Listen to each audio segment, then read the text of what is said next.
We usually host on Scott's channel, so it's my first time fumbling with the buttons, but you made it. Yeah, I'm on. Were you able to pick one up, or are you just going to chat with us? Oh no, I got me a 12 pack. I'm not playing around here. Yeah, I figured you don't seem like the kind of person that would do such a thing. So I rarely don't have this beer in my fridge. So I made the joke on my page that you've had one or two pints of this in your life. this has got to be, and no exaggeration, I do regularly say this is the beer I've drank more of than any other beer in my life, for sure. I've got the only kind of Czech style Tubinger mug I have is large. I don't have a little baby one, so it looks a little bit more like a Schnitt in here, but that's okay. Yeah, I've got the point threes and the point fives. I probably have 12 different Pilsner Urquell glasses. I kind of snatched them up wherever I went. This is one that's probably my favorite, but it's like the label is so faded from so many times just being washed. But the style they use at one of my favorite pubs where they do the unfiltered, unpasteurized Pilsner in Pilsen. So it's a cherished but very well used. Those like tank pubs are really the only variation on the beer that they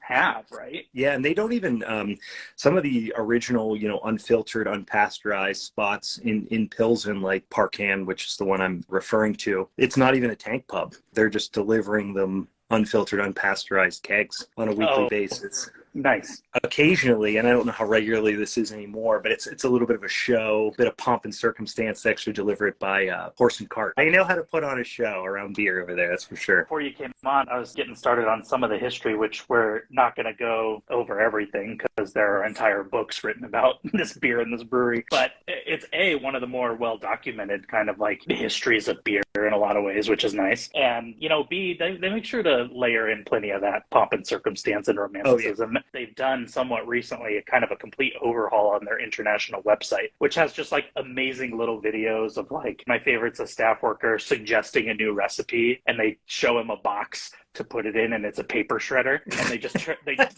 they turn it into coasters because they just say at every turn, we have never changed the recipe and we will never change the recipe. Yeah, they definitely have a bit of a cheeky sense of humor. I had the pleasure of pub hopping around Prague and drinking beer with, there was a small group of us, and one of them was Václav Burka, who was former brewmaster there, and his father's a brewmaster before him, and he's kind of an ambassador for the brewery now. Not retired, but he's, I think his primary function is as like an ambassador for the brewery, and he's just got layers of shtick for days. He's got jokes, he's got gags. He's like the unofficial mayor of Pilsen. Like, you walk into a bar and everyone like, hey, goes crazy and claps. It's wild. He's in a bunch of the kind of like public facing videos that you see, and he's just like very like, he's like a big gregarious guy. Make your own cartoon of a gregarious brewmaster at Pilsner. Big guy too. He's exactly what you'd imagine from a Czech brewmaster. Well, I was letting everyone know we're coming up on 181st anniversary of the debut of this beer,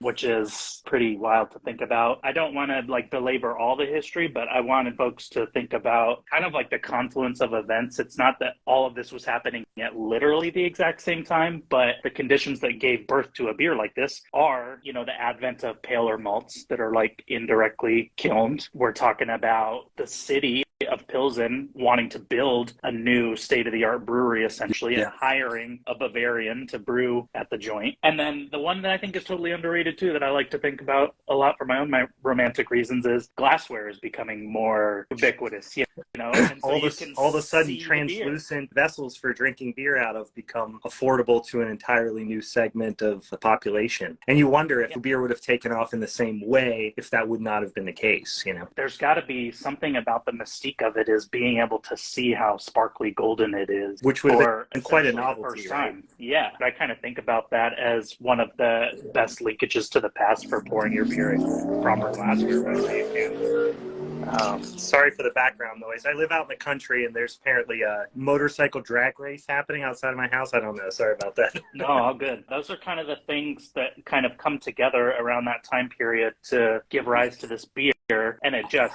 catches like wildfire, essentially. I mean, by the 1870s even, it's as global as a beer gets at that time. They claim to never have changed the recipe. Obviously, like ingredients change over time, but essentially we're talking Moravian Pilsner style malt, Zaz hops or Zatech hops. All my pronunciations will be terrible, by the way, but that's It's to be hard. expected. It's a Slavic language. It's hard. The other signature being or at least the most popular signature being the kind of softer pills and water profile. It was funny. You don't see in a lot of the write-ups about this beer any mention of yeast, really. They talk about how this was created at a time when the world, or Europe, but the world essentially is kind of like transitioning from top fermented, kind of warmer fermented beers to bottom fermented, for lack of a better term, kind of colder fermented beers. Classic, just like the initial Reinheitsgebot, they don't really list yeast as an ingredient all that often. In my experience, I've learned, and a lot of people who start to study different classic, especially Central European beer culture, you'll hear all this stuff about, Belgian brewers, especially, as being very secretive and very slippery, if you will, about answering questions and things like that. And I've learned that Czech brewers are every bit as they will lie right to your face. Even, down to the ingredients and that sort of thing. And it is pretty common to see like crystal malts in these beers, which are wild. And the yeast strains, they're obviously very secretive of, and there's even a couple different yeast strains that claim their lineage back to the Pilsner Urquell brewery, the most notable one being, like, I believe that's the H strain, right, of Pilsner Urquell, but there's a couple different yeast strains that are, claim their lineage there at different times. And the beer culture of the Czech Republic is surprisingly diverse. You think of Czech beers being one thing. It's like, if you don't have good Czech-grown Žatec, if you don't have Moravian floor-malted two-row, they might all be making some variation on pale lager, but they're going about it in radically different ways. Like I said, introducing things like crystal malt in some instances, or there's a really notable beer in Prague that was kind of I would say a trendsetter in terms of like brewing, almost a heritage brewing approach to it, called Benedict 12, where they were using old growth hops. So these were vines that were allowed to like flourish year over year, as opposed to being cut down as they would in a commercial environment. So you get a much more intense, like almost resinous ribey type of character to it. Scott just chimed in that he's just getting back from a brewing retreat. That's why he couldn't make it, but he said there was a brewer from Prague there that is strictly working on sour beer, so there's a lot more diversity to Czech beer than people may think. I don't know if this is just also part of like the public image of Czechia or like Czech beer drinking. One thing that's definitely for sure is that beer seems to be woven into the fabric of society much more intricately than it is here. All the way down to, people make a big deal about Zatz hops as, being the hop, the finely, bittering, they'll call it like a fine or a, what's the other language, a delicate bitterness. Fine is my favorite word, because it's like so vague. The like allure of this beer to me, it is a remarkably difficult beer to describe compared to another beer that I'm very fond of, like Rodenbach Grand Cru or something like that. You can think of 10,000 descriptors. I equate it more as having more in common with English bitters than other continental, let's say German style lager beers, where it's like it becomes difficult to figure out where the malt drops off, where the hops pick up, where the fermentation character carries on. Like, it is a very well integrated beer, and for that reason it becomes difficult for people to describe. Yeah, and we'll do our best to go through a quick like aroma and flavor profile, but all the components of the beer have the like very popular generalizations for aroma and flavor, right? They do. They're sometimes like spicy. Yeah, spicy. That's a terrible descriptor. We'll obviously try to be more specific, or like trying to explain to someone the difference in flavor between like Moravian and Bavarian Pilsner malt. Right. Like, how the hell do you do that? Well, it has so much more to do with the process than the ingredients. It's tricky, and it's a misunderstood style for that reason, probably. Two things I wanted to say real quick before we get into the aroma and flavor profile are about process, or keeping and serving even. And one is almost synonymous with the process of making a beer like this is the technique of decoction. In essence, what you're doing is you're taking a portion of the mash and you're heating it up to a higher temperature than the main mash for a certain amount of time, reincorporating it into the mash to help get you to like your next temperature rest when you're brewing, And there are half a dozen versions of decoction malting, and they say triple decoction for Pilsner Urquell, meaning that they use it 3 times to get to 3 different temperature rests. What's more impactful, 1 long decoction or 3 small ones? You know what I mean? It's almost... Yeah. We always joke about the old Miller the old Miller Lite triple hops brewed thing. It's like, all right, if you had 1 pellet into 1,500 barrels, Yeah. and do it 3 times, you just triple hops brewed it. I think that's the confusing thing about decoction. Originally, it was, a method by which to get better brew house efficiency because of before the advent even of thermometers to do step mashing. In a modern parlance, it's like, hey, why would you do that? And I've had so many conversations with brewers like, I don't need to do a decoction. I got melanoid malt, I got crystal malt, I can do all these things. And to a certain extent, yes, it's not that you can't get Maillard Browning characters from a different process. It's just going to be different. Well, and in part, kind of the reason originally to do a decoction would be to coax more color, flavor, and fermentables out of a mash. The flip side of what you're saying now, and the flip side of like adding melanoidin malt or whatever, is that there are brewers that swear by decoction as a process for base malts and mashes that like arguably don't need it. It's all well modified, ready to rumble. You get both angles of that, right? Is it necessary? Is it not? Well, it's not necessary. If you're looking for that very specific decoction character, then it is necessary. At least that's my humble opinion. But it's like, you can get Maillard Browning character other ways, but is it going to be the same type of character that you're looking for? Remains to be seen. We got a question. What's the percentage of the total mash that is decocted? And it's usually roughly a third. That's the general consensus. It's a third of the thicker portion of the mash. We're saying get that decoction character, which is another one of my favorite like general phrases that people use for Czech style Pilsner or Czech style lager, which is they're round. They are. Not to push my opinion on there too much, but like my impression of what round means is a couple of things. One is a little lower carbonation. Yeah. Even if it's not at a side pour font, this beer poured out of the bottle that we have is absolutely lower volumes of carbonation than your average American beer. It also has considerably higher residual carbohydrates than virtually any other lager beer you're going to find. And that's by design. So combination of more body. The other thing I just mentioned that already skipped my mind, the lower carbonation and soft water. I mean, those 3 things really do lend a roundness to the character. Like those are there's probably, you could probably name 3 more things, but those are the big 3 that I think about. And all the ingredients kind of combine to create that, right? Because you're not just talking about it being sweeter in the sense that it's intentionally left at a higher final gravity, for example. Well, it is a little bit.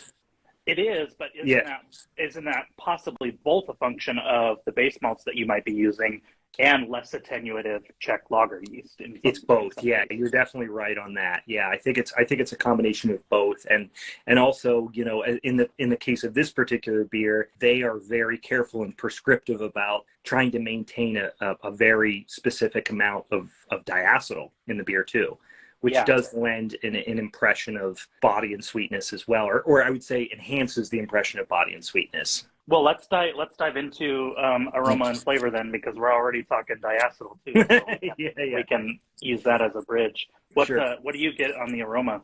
For me, I do get, we just talked about it. So this beer is like the poster boy for diacetyl for people, because there's no other commercial beer, maybe with like the exception of, Sam Smith, some of the Sam Smith beers that have like a really very detectable amount of diacetyl on purpose. So you do get a little bit of that buttery type of like buttered bread type of character. Some people describe it as like butterscotch or buttered popcorn, or like buttered popcorn jelly belly jelly beans type of thing. But it's subtle, right? It shouldn't be overwhelming. And I can tell you from experience, I had beers that intentionally had far more diacetyl than this in the Czech Republic. Like, they are not bashful about it. It is a character that they are looking to preserve in a lot of instances. The other thing, from a malt character perspective, like there's a little whiff of sulfur, but overall it has this like round, bready, almost like I imagine it as like a slightly sweetened bread. So like I often describe it as like challah bread, or like an egg bun, or some sort of like, imagine a bread that has like a caramelized, like buttery sheen on it. Yeah, like a brioche. Or brioche is a great one. Yeah. For some Yeah. reason, my brain always goes to challah bread as a description for the malt character of this beer. But that combined with this hop character, which we can get into in a second, but like the diacetyl almost reminds me of like, it's almost a somewhat savory beer in that way. Yeah, I get a lot of the same thing, especially on the aroma. The hop aroma is a little bit faded on this particular one, but it is, like a buttered bread brioche or like Hawaiian roll, like some kind of like Hawaiian roll. I like that. Yeah, slightly sweeter bread aroma, like it's been freshly baked with kind of a sweeter bent to it, which is nice. Yeah, the hop character for Saaz, like you said, people always describe it as spicy, which I think is just such an awful descriptor. It's like when there's rye in beer and somebody says spicy because they read that on a bottle of rye whiskey one time. It's like that's not what it translates to in the beer. I usually describe the character of Saaz as like almost like bergamot. Oh yeah, okay.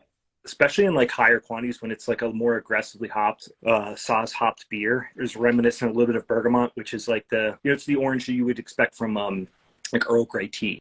So I think part of that too is in my brain associating bergamot with black tea too. So there's a little bit of a tea like dried leafy characteristic. If broadly speaking you were to say one word, I would say floral. That's more accurate than spicy in my mind, but a lot of times people describe like Hallertau Middle Fruit as floral, and those are two very different hops. So the bergamot character is what comes to mind for me sometimes, but I still love the word. It's so vague and doesn't make any sense, but I do love calling things fine. It's just it's almost the suggestion that like I know something you don't know, which is just like so weirdly like almost posturing, and I just find it very entertaining. But it's like the Finer Things Club from the office. It's exactly. It's like Toby and Pam sitting around. They're drinking Pilsner Urquell, and nobody else gets it. They don't get it. It's just fine. You guys don't understand the finitude of this. Well, I like I definitely been trying to incorporate more like tea descriptors, and that bergamot really rings true to me too. And you had said savory before too, and so there are some at the fringes of the aroma, some kind of like tarragon, thyme. Tarragon's one I've used before. That's a good one too. I don't get it in this particular one. I have gotten just a little bit of kind of minty character, like a really mild minty character. But I tell you what, like when you transition to the palate after you take a sip, they must just put like boatloads of Saaz hops in here, because it's a fairly aggressively hopped beer. And it is firmly bitter. It is a fine bitterness, like we said. It's a low. I think fine just means low CoH, maybe. I don't know, but it's just not. It's not harsh. It's not lingering. If you think of like beer like Koenig Pils, which is this like really intense German Pilsner, it's like really hard water first of all, so it's like chalky, intense. And when you get a fresh Koenig Pils, it's like intensely bitter. I drink a lot of Pikeland Pils for those of you East Coasters. I work for Sly Fox Brewing, and we have a Northern German Pils called Pikeland, and it's like a sharp, aggressively bitter Northern German style Pilsner. This is like the polar opposite of that. It's like soft, round. The bitterness is like on the tongue when it's in your mouth, and then it's gone the second you swallow. But it is like almost a 40 IBU beer. Yeah, and I think it's even kind of historically, it's been as high as 40, 45, it just depends. It probably depends on a lot of factors, but that's always something I notice about the beer is you're using Saaz hops, which are relatively low alpha acid hops. Yeah. They must just use a boatload of high quality hops for that. Something you said earlier and it's reminding me kind of like on the linger on my palate, is that you kind of described it as like you don't know where one component ends and the other begins. It's so well integrated like that. And I think that that's a good opportunity to characterize the diacetyl in here, because if you're training to like find diacetyl or whatever, you grab yourself a pack of this, because it kind of got it zeroed in on the exact level that they want. You're always going to get it. If you can detect it in this beer, then you're going to be able to detect a spike sample. But what I noticed on the palate is like it contributes to that roundness, right? It doesn't seem like sickly buttery. It like shaves the edges off of any harsh bitterness. It's not unduly slick. It's just kind of like creamy and round. At a high level, I mean, for those of us who've done, and people who are listening who've done diacetyl spikes at 3 and 5 times flavor thresholds, or just had a really offensively high diacetyl beer before, it can become pretty like chemically and artificial tasting. And it is really, I mean, the Jelly Belly buttered popcorn jelly beans, is probably the thing that we could probably, with the most people, could share that comparison with. And it does have this very decidedly like artificial type of strange character. It doesn't come anywhere close to that in this beer. Now, there are people who are super sensitive to diacetyl, where it can become, where it's probably, it can be to a higher than desirable level for people like that. But like, I always joke that, I'm fairly sensitive to diacetyl. I'm not overly sensitive to it, but I kind of like it. So like, there's a lot of beers that do have, hopefully intentionally, some of it that I usually gravitate towards. But yeah, we've got a question. Since diacetyl is desired here, could bottle conditioning potentially kill/eliminate remaining diacetyl over time?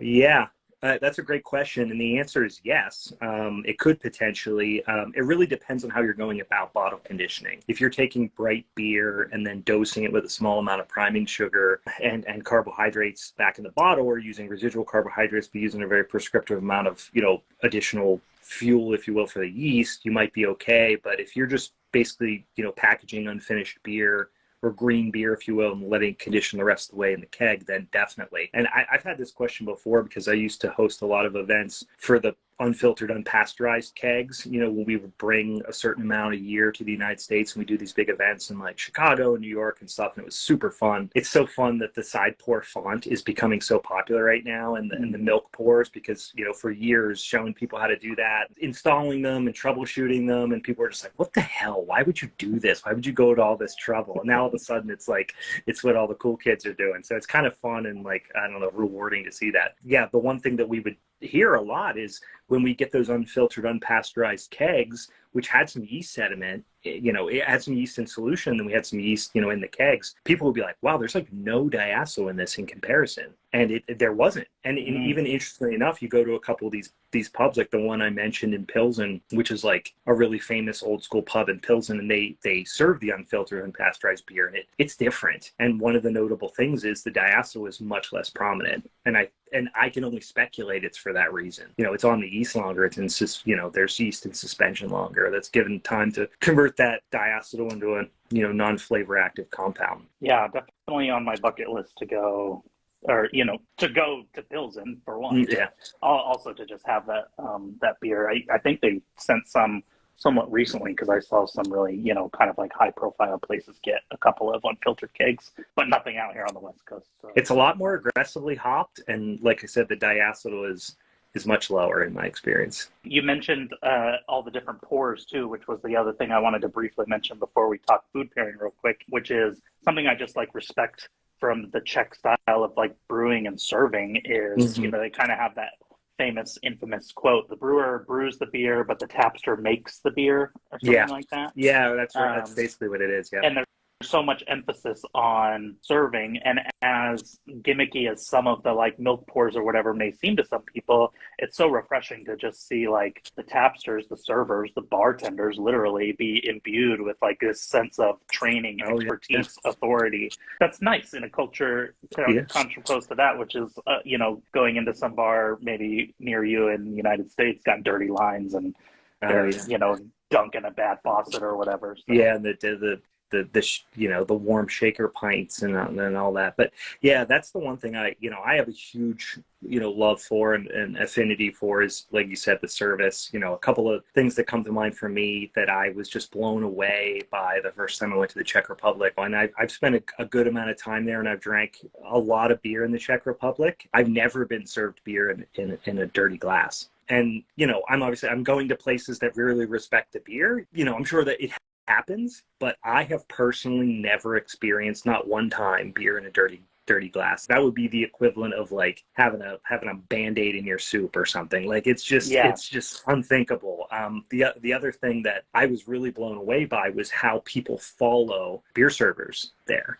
Like people will come when somebody is on a shift and not come when they're not, or follow them to another bar if they have a shift at another bar. Wow. Just to get it poured the way that they want to. And people have some of them actually have their own like side pour faucets that they bring with them and actually will hook up and or have their own little tweaks and things they'll do to the fonts. Like, you know, some people will put 2, I've even heard 3, which sounds excessive, screens inside the side pours to get like, and even, you know, change the bubble structure. They'll turn the gas up, they'll put another font, whatever, you know, whatever rationale. Maybe some of it is a gimmick or a calling card or their own personal shtick, but they live it, that's for sure. Well, and we all have our version, of whether it's beer or something else, of something that you just, I like the way it is. Okay. Yeah, so yeah. I'm gonna go. I want it to be like that every single time. I've got, you know, I always try to bring a kind of like a savory food pairing idea and a sweet one. And sweet is hard. Sweet is hard with bitter beers. But I'll see what you think of mine if they sound any good. And then if you have any like sleeper pairings that you enjoy with this beer, feel free to shout those out as well. Somewhat recently, I think, mostly via New York Times Cooking, like radish and butter sandwiches became kind of viral for a second. I'm not on this bandwagon, but I'm intrigued. Yeah, just take a baguette, fresh baguette, get some you know, high quality, probably salted butter on there, and then some thinly shaved fresh radish. And then you can use either the radish greens or some other kind of, you know, bitter green like arugula, and it's a very simple, literally like radish, green, butter sandwich. You can pack it with a bunch of herbs too if you want. Like, I think, you know, some fresh garden dill or some other things would be really nice in that too. But I'm just thinking of that. Obviously, the butter and kind of like the creamy diacetyl character of the beer, kind of like linking up, maybe having a little bit of synergy / canceling. And then, you know, just kind of like the earthy spice. You know, radish has the same like difficult to describe bitterness to it, right? It's almost a vaguely, it's like a vegetal mustard pungency almost. Like, that's very interesting because horseradish, you know, I was thinking of like that's interesting. I do want to try that. There's like a few flavors that I think of that I immediately go to, and like I've hosted so many beer dinners and events with this beer that like I have my go-to things that I look for with, you know, to pair with this beer. One of them is horseradish. So the radish, that makes sense. I mean, not just its namesake, but like radish does have that mustard pungency that isn't, it's not capsaicin heat, but it's that like nasal searing pungency. So it has that very much in common. The things that I think of is like horseradish. I like subtle smoke, and I'm not talking like Texas barbecue. I'm talking like smoked salmon, or, you know, like high grade smoked salmon or something. Fresh herbs, which you just mentioned, which is brilliant with this beer. And then the last thing I really love is garlic with this beer. Oh, that's a good call. Especially like fresh, pungent garlic. I guess like 2 things that I experienced was kind of shown to me, and then one of them was one I discovered on my own from a savory perspective. And the one that was shown to me was when I was in Pilsen, and we were spending some time. We were actually shooting a documentary in and around Pilsen, and we were spending a lot of time at the brewery, and we were eating at I forget what the Czech word is, but it translates to the spile. It's basically the restaurant, you know, that's kind of below the kind of visitor center at the brewery. And the brewers would go over there for lunch, and they would order some like very specific off the menu thing, which was they would get tartare, and they would partially freeze tenderloin and then scrape it, so it was like really like fluffy tartare, and they would just get a crazy big plate of it. They would have them bring out a bunch of rye bread, not with caraway, weirdly enough, but just like this kind of like hearty rye. And then they would bring out a bowl of raw garlic cloves, and you get the hot bread, and you'd rub the garlic cloves on the hot bread, so it almost like kind of almost grate it / melt it onto the bread. Just shovel tartare on, and then they would put hot sauce on it. Wow! And that's what the brewers, you know, would insist on. That was the beginning to their lunch. Like that was a pre-lunch lunch. So you were like full and drunk by the time lunch came. You can't drink, like you can't even try to keep up with these guys. Not that I'm trying to like lend machismo to it, but that is a Czech thing. There's a lot of machismo and stuff around beer drinking there. And that was just such a transcendent, crazy, delicious pairing for me. I ate it like 4 days in a for lunch. It was so good. Wow. The other thing I really love is I love a bagel and lox. So like a good garlicky everything bagel, some like nice thinly sliced fatty smoked salmon, and just load it, and cream cheese, of course. If you can get dill cream cheese, that would be fantastic. And then just pile the capers on. That brininess, all the capers with this beer is just fantastic. So those were like the two that always stick out. That sounds really great. We had a comment too that the fact that Czechs drink this type of beer all day with just about everything doesn't make it an ultimate food beer pairing. Yes. Yeah, and I would say not just for the reason that they drink a lot of it, but this is a beer that's 4.4% ABV, so it's lower than a lot of beer that we drink. Even just like it's appreciably lower than like a 5.3% Pilsner or something like that. Totally, it makes a big difference. But it also exists in this area with that roundness that we were talking about, that it can punch above its weight too in terms of food pairing. It's got a firm bitterness, it's got that little bit of extra body, so I think it's a little bit of a Swiss Army knife with pairing. You're 100% right. I think about this beer, I think about wit beer and or saison as like the most food friendly beers out there, and like it sounds so like entry level, but this beer is really good with food because it is sweet and bitter. Yeah. That sounds so like a vague way of describing it, but like those are the things that it has a firm bitterness, but it also has a lot of body and some sweetness to it. Which brings us to kind of like our last part is some beers are kind of tough with desserts. Yeah. And I could see the bitterness being a problem in some aspects. The two ideas I kind of had were maybe like a simple like fruit yogurt parfait that's not too sweet, and get some like lighter gelatinous fruits in there, some kiwi, some strawberry, nothing that has like a ton of tannic or like fruit skin type bitterness on it necessarily, and so it's not competing with the bitterness. That was one idea. It maybe could be a little bit too sweet for the beer, I'm not quite sure, but maybe you could get that sort of strawberry green type bitterness, or like a lot of people are playing around with fruit with like one savory element like rosemary or something like that. Or some mint or something in there. Like you could very easily integrate like mint into a dessert. The thing that I've had some success with is kind of what you had mentioned, which is to go light on the sweetness, or if you're going sweet, go cold as well, because cold is going to turn down some of that intense sweetness. One thing that I love with this beer, and it can go savory or sweet, but is toasted sesame. I've done it a couple different ways. I've done one that was kind of when cronuts were like a hot thing in the streets.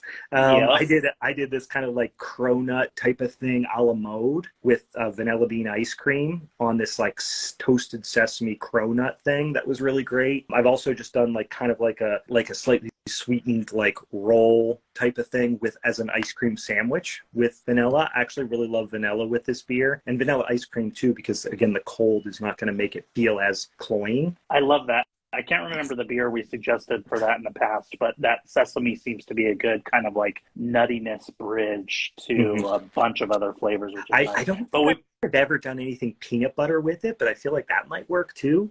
Yeah. But I don't know if I've personally tried that I can remember. But yeah, we did one. I've definitely talking about those like sesame, like sesame honey candies that are kind of like I know what you're talking about.